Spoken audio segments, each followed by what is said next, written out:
I am. Since the dawn of time, we have used water as a way to rehydrate our bodies after a run, lift, game, any type of workout. Or anything that makes us sweat. But the times sure have changed drastically. And that's not the only way to hydrate our bodies. Today I'll be informing you guys about Gatorade. I'm certain that all of us have at least once in our lives consumed Gatorade, whether it be after a workout or just to wash down a meal.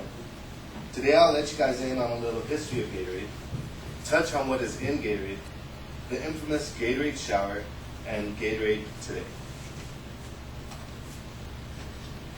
In 1965, Florida Gator head coach Dwayne Douglas was curious and wondered why his players were so tired after the game, and they had no urge to urinate after games, especially after taking down so much water.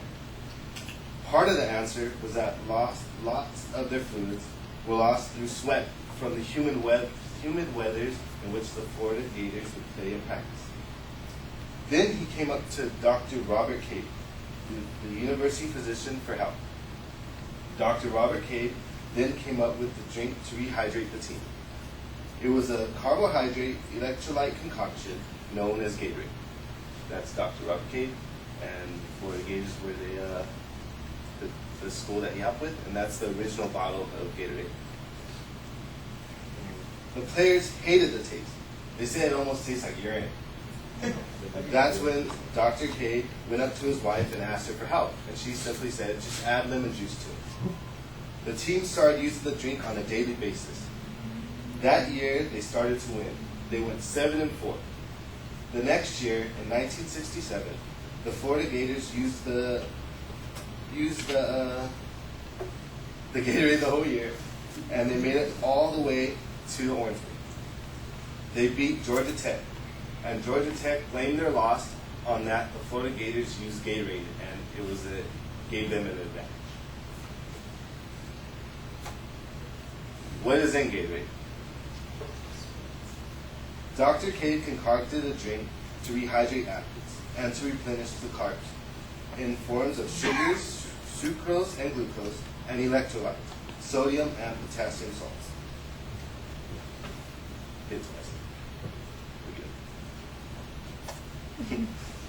Carbs gave athletes energy that they lost during their workouts, and the electrolytes replaced what they sweated out during the workout.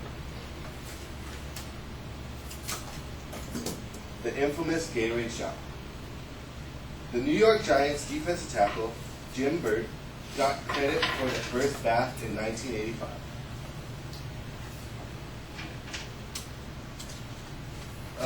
This came from the book First and Thirst, How Gatorade Turned the Science of Sweat into a Cultural Phenomenon. As a prank after a win, Burt dumped Gatorade on coach Bill Parcells. Next season, the coach got it after every win by linebacker Harry Carson. Started a tradition. After the Super Bowl win in 1987, they got President Reagan at the White House. They filled the Gatorade cooler with popcorn, and then it got nationwide, and everybody saw it as like a victory, like to glorify it. In 2008, the NBA Finals Boston Celtics player Paul Pierce dosed Coach Doc Rivers' first time ever in another sport besides football.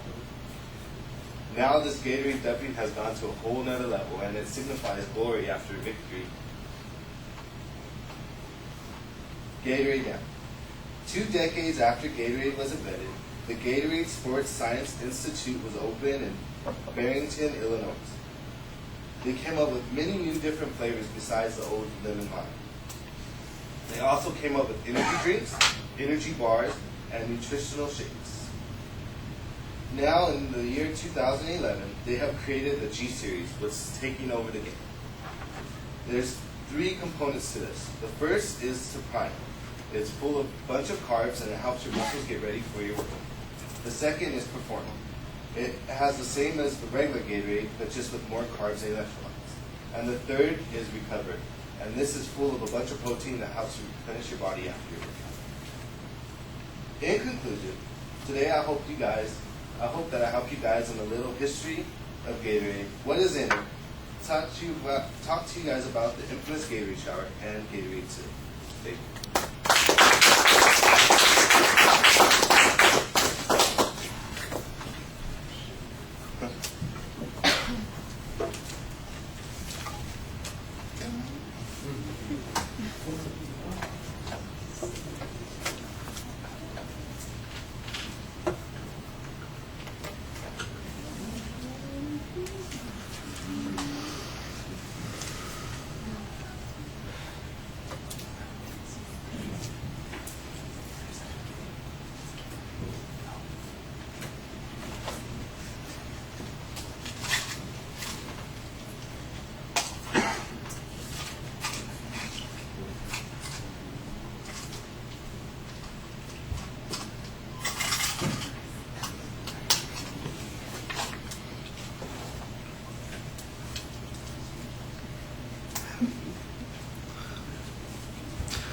All right, the attention device is all right. You identified the topic pretty clearly. Your thesis statement says you're going to inform us, so I took away a point for that.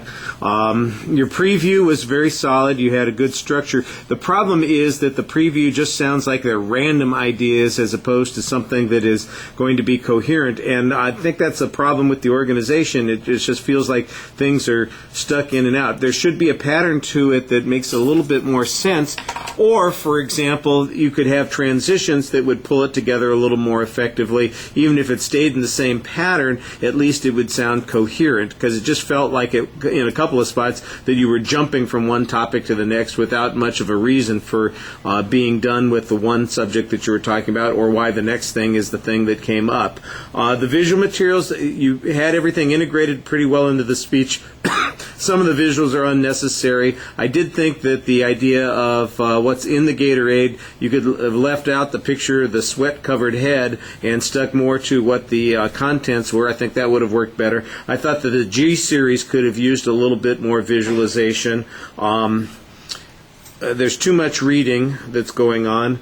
And I just realized that I forgot to ask the other person to do their evaluation. So, Gabby, what did you think of the speech? Well, I like the intro. It was interesting, and also he has a clear thesis. He made a good eye contact, but he needs to improve. He was reading too much, a little too much. I like how he explained the visual aids, and he has a really nice tone of voice, like really good tone of voice. Okay. All right, thank you.